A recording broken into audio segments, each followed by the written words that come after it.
நீ யாரிடமும் எதையும் கேட்க வேண்டாம். உன் முன் உன்னையே யார் என்று காட்டுகிற கண்ணாடி முன் நின்று உன்னை பார். நீ நிற்பதை போன்ற உன் உருவம் நேர்மறை என்று நினைத்து உன் கண்களால் உன்னை கண்ணாடியில் காணும்போது எதிர்மறை. உன் வலது கைகள் இடது கையாகவும் உன் கண் முன்னே தோன்றும். நீ அதில் உன்னை மாறி காண்பிக்கின்றது என்று கூறுகிறாய். ஆனால் அதுதான் உன்னை உண்மையாக வெளிக்காட்டுகிறது. உன் கைகள் திசை மாறி காண்பிக்கலாம். ஆனால் உன் ஆன்மாவை காட்டும் உண்மையான ஒரு பொருள் கண்ணாடிதான். அதில் நீ உன்னை நினைக்கின்ற எண்ணம் உயர்த்தி பேசி அந்த கண்ணாடி முன் நின்று பார். உன் உயரங்கள் எவ்வளவு குள்ளமாக இருக்கின்றது என்பதை நீ அறிவாய். இதுவே உன்னை தாழ்த்தும் விஷயங்களை யோசித்துப்பார். அவைகள் தோல்வியாய் இருக்கலாம், ஆனால் அவை உனக்கு தந்த வைரமான பொக்கிஷ அனுபவம். அந்த அனுபவத்தின் பாடங்கள் வெற்றியை விட பல கோடி மடங்கு பெரியது. வெற்றி என்பது தற்காலிகமே, ஆனால் தோல்வியால் நீ உணர்ந்த பாடங்கள், அவற்றின் அனுபவம் வாழ்க்கையில் வெல்ல வைக்கும். அதுதான் உண்மையான வெற்றி. அது உன்னை பக்குவம் அடைய வைத்து நீ எப்படி இருக்க வேண்டும் என்று உன் ஆன்மாவின் மகத்துவத்தை பற்றி உனக்கு சொல்லி உன் பிறப்பையே புனிதமுடையதாக மாற்றும். நான் சொல்லும் வழிகளில் நீ செல்கிறாய். நிழலுக்கும் நிஜத்துக்கும் உள்ள வேறுபாட்டை நீ அறிய ஆரம்பித்து விட்டாய். நீ எல்லாம் சுபமாக நடக்கும். உன் வாழ்வில் நீ எப்போதும் ஜெயமாக இருப்பாய். உனக்கு எவையெல்லாம் பிடிக்கிறதோ அவற்றை கொண்டுதான் சாய் உன்னை சோதிப்பார். எந்த வேண்டுதலையும் சாயிடம் நீ வைக்க வேண்டிய தேவை இருக்காது. உன்னை காப்பது அவரின் கடமை. உன் மனதில் ஓடும் எல்லா எண்ணங்களும் ஆசைகளும் கனவுகளும் நான் அறிவேன். உன் தேவையை நான் நன்கு அறிவேன். எது நன்மையோ அதை மட்டுமே உனக்கு அளிப்பேன். என்னை நேசிக்கும் நீ என்னிடம் எந்த வேண்டுதலையும் வைக்க தேவையில்லை. எதற்காக பின்பு நீ கவலைப்படுகிறாய்? நீ எது செய்தாலும் சரி, பேசினாலும் சரி, எனக்கு தெரியும். பொறுமையாக இரு. என்னை நினைத்து கொண்டிருக்கும் வேளையில் முடிந்தவரை உதவி தேவைப்படுபவர்களுக்கு உதவு. எதற்காகவும் கலங்காதே.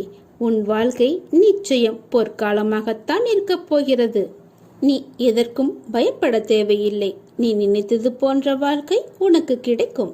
ஆனால் வாழ்க்கை கஷ்டங்கள் இல்லாமல் எப்படி இருக்கும்? பகலிரவு என இருப்பது போல இன்பம் துன்பம் என்ற பக்கங்கள் உண்டு. அதை தாண்டி மனம் தளராத உழைத்து அதற்கான தகுதியை நீ வளர்த்து கொண்டால் நிச்சயம் நீ ஜெயிப்பாய். அதைதான் உனக்கு அறிவுரையாக கூறுகிறேன். நிகழ்கால வாழ்வு என்பது மிகவும் முக்கியம். எதிர்காலம் நல்லதாய் அமைய வேண்டும் என்றால் நான் கூறுவதை காதில் வாங்கிக் கொண்டு உன் புத்தியிலும் மனதிலும் அதை பதித்து அந்த இடத்தில் அமர்த்திவிடு அந்த எண்ணங்களை. இது நிச்சயம் நடக்கும். நீ என் அருள் பெற்ற, ஆசீர்வாதம் முழுவதுமாக பெற்ற என்னுடைய செல்ல குழந்தை. நீ எல்லா செல்வ வளங்களையும் பெற்று நீ நன்றாக இருப்பாய். உனக்காக நான் இருக்கிறேன். ஏன் இத்தனை கலக்கம்? உன் மனதை புரிந்து கொள்ளும் சக்தி படைத்தவன் நான் மட்டுமே. உன் அப்பா என்றும் வசதி படைத்தவர்கள் வீட்டுக்கு ஒருபோதும் நான் செல்ல மாட்டேன்.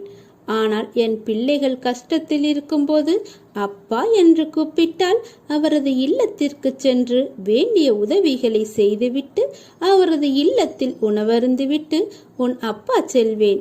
நீ என் பிள்ளை. நான் உன் வீட்டிற்கு வருவேன். உனக்கு கஷ்டம் ஏற்படும் போது அப்பா என்று என்னை கூப்பிடு. நான் வருகிறேன். நல்லதே நடக்கும். என்னை நீ மனிதனாக நினைத்தாலும் சரி, இறைவனாக தொழுதாலும் சரி, உன்னிடம் நான் பூஜை செய், என்னை துதி என்று நான் சொல்லவில்லை. மாறாக நீ எந்த அளவு என் மீது நம்பிக்கை வைக்கிறாயோ அதை விட அதிகமாக உனக்கு நான் நல்லது செய்வேன்.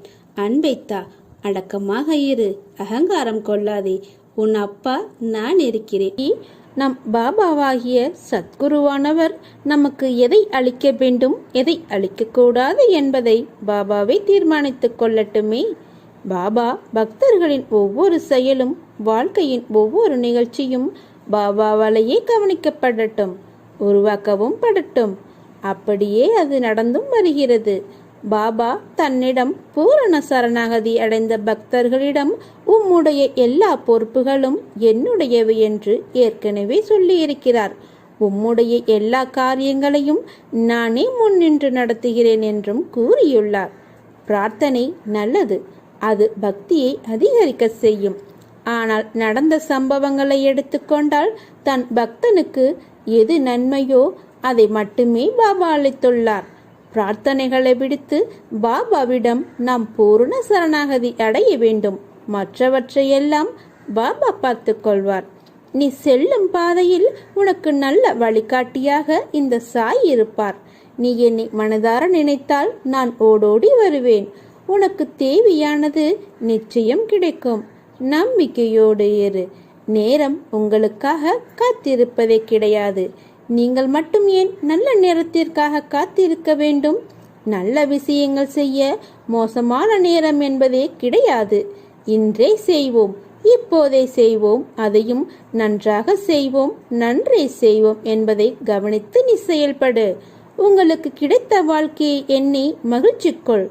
ஏனெனில் உங்களுக்கு சாதாரணமாக தோன்றும் வாழ்க்கையானது பலருக்கு கனவாக உள்ளது என்பதை நினைவில் கொள். உங்கள் வாழ்க்கையை மற்றவர்களுடன் ஒப்பிட்டு பார்க்காதே. சூரியனுக்கும் சந்திரனுக்கும் எந்த ஒப்பிடும் இல்லை.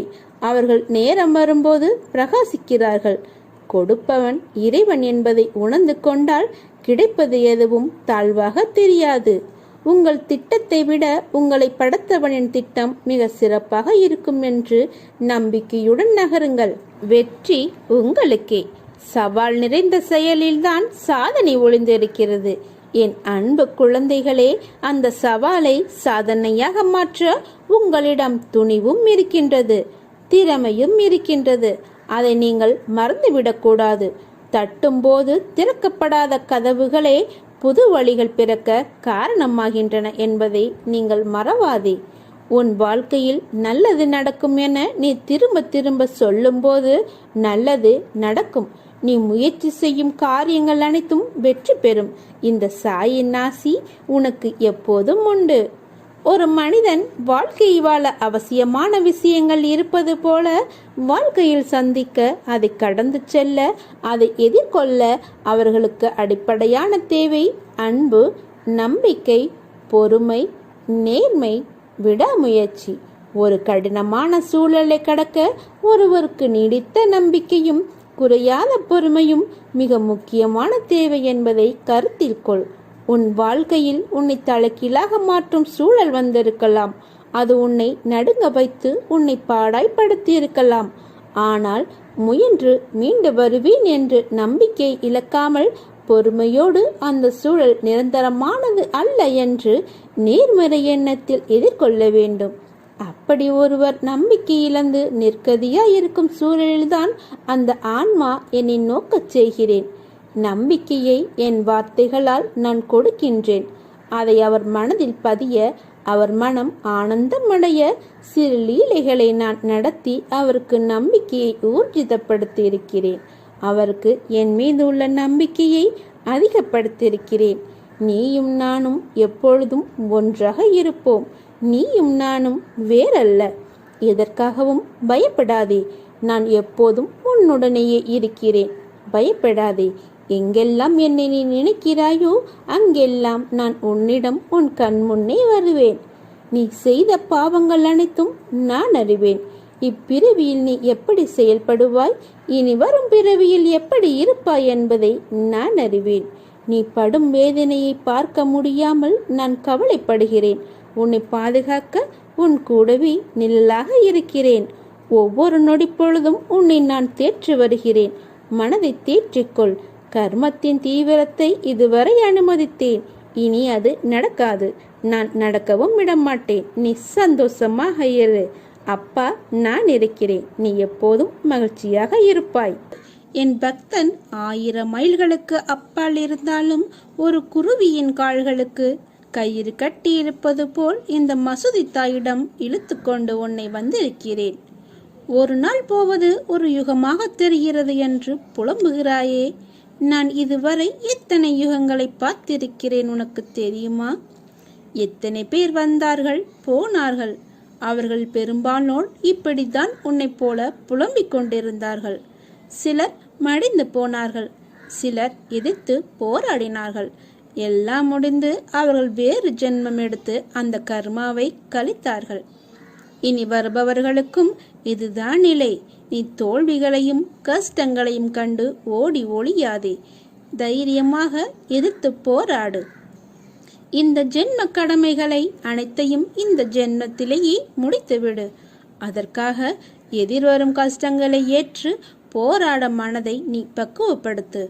முடியாத போதெல்லாம் சாயிராம் என்று மனதிற்குள் பதியமிட்டுக்கொள். என்னை கும்பிடுவதற்கு எந்த ஒரு நேர காலம் அவசியமும் இல்லை. என்னை கும்பிடுவதற்கு நீ வழியை தேடி அலையாதே. நான் உன்னிடமே உன் உள்ளத்திலேயே குடியிருந்து வருபவன். எனக்கு சடங்கு சம்பிரதாயங்களோடு தான் பூஜை செய்ய வேண்டும் என்று நீ நினைக்காதே. ஒரே ஒரு முறை அப்பா என்று என் முன்னால் வந்து நில்.